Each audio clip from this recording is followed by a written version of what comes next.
This year, in Spain, a court case began where the plaintiff isn't a person, or a company, or a charity. It's a lagoon. The Mar Menor has a tax ID, a bank account, and it's suing the company accused of polluting it. This wasn't a European idea. It came from the Andes. It's called Buen Vivir. I'm Dee. Let's take a closer look. Growth economics, the economics we're all taught, rests on three premises. Nature is a resource. Humans are consumers. And the good life is material accumulation. Buen Vivir, sumak kawsay in Quechua, suma qamaña in Aymara, rejects all three. It comes from indigenous Andean and Amazonian traditions older than the Roman Empire, and it centers on relationships, with nature, with community, with ancestors, with future generations. In 2008, Ecuador wrote it into its constitution, the first country on Earth to make nature, Pachamama, a rights-bearing entity. Bolivia followed with its Law of the Rights of Mother Earth. Now, a rights-bearing entity. What does that actually mean? Here's the thing. Corporations have been legal persons for centuries. That's how a company can own property, sign contracts, and sue you. These laws simply extend the same status to a river or a forest. And it changes something fundamental.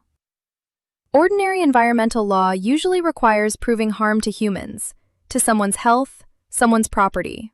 Rights of nature means harm to the ecosystem itself is enough to go to court. Commentators in Europe and North America called it symbolic, unworkable, a legal curiosity. Then it started winning, inside their own courtrooms. Through two doors. Door 1. Indigenous nations, winning fights that took generations. After 140 years of Maori legal struggle, the Whanganui River becomes Te Awa Tupua, the world's first river recognized as a legal person. And to the obvious question, a river can't talk, so who sues? The settlement has a concrete answer. Two appointed guardians, one from the Crown, one from the Maori iwi, are the river's human face and voice. In January 2025, the same door opened again. Mount Taranaki became a legal person, Te Kahui Tupua, with the government formally apologizing for confiscating the mountain in the 1860s. Canada, 2021. The Innu Council of Equanit, with the regional municipality, declared the Magpie River, Mutehekau Shipu, a legal person with 9 rights, including the right to flow and the right to sue. The first river in Canada with recognized rights. Notice what these are. Not governments generously adopting an idea. They are indigenous nations forcing recognition through the very legal systems that were built to dispossess them. Door 2. Citizens borrowing the tool. Spain, 2022. The Mar Menor is Europe's largest saltwater lagoon, a place where families in Murcia have swum for generations. Then, in 2019, and again in 2021, thousands of dead fish washed up on its beaches.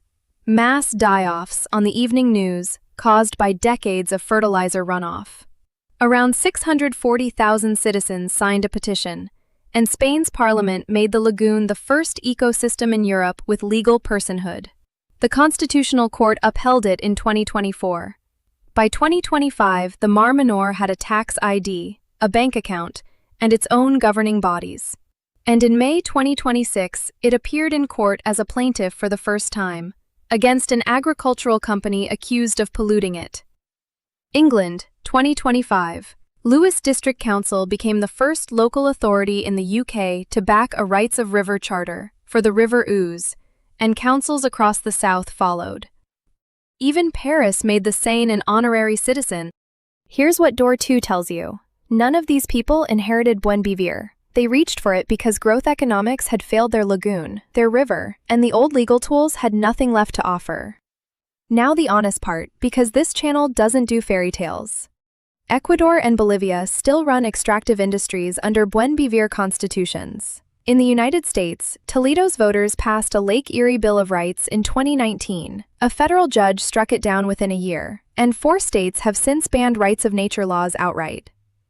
So no, this framework hasn't won. But look at where the battle line actually runs. It isn't the West versus the rest. It runs through every country in this story, growth at any cost on one side, and the people who live downstream on the other. The court cases are only the visible edge. Buen Vivir isn't a legal technique, it's a whole definition of the good life. Sufficiency over accumulation, community over the individual, harmony over growth. An idea from Quechua and Aymara traditions, dismissed as unworkable, is now case law on 4 continents. The future of economics may already be written in languages most growth economists don't consider. A change of posture.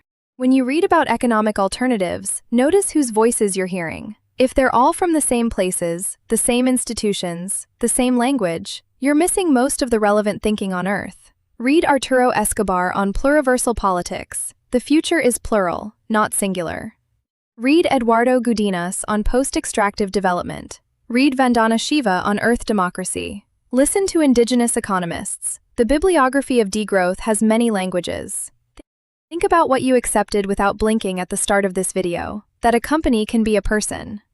We've lived with that fiction for centuries. So the real question was never whether a river can hold rights. It's this. Why did we find it easier to give personhood to a corporation than to the living world that keeps us alive? Somewhere near you, there's a river, a lake, a woodland that growth economics has already written off. So I want to leave you with this question. If it could speak in court, what would it say? And who's going to speak for it? If you haven't already, don't forget to subscribe.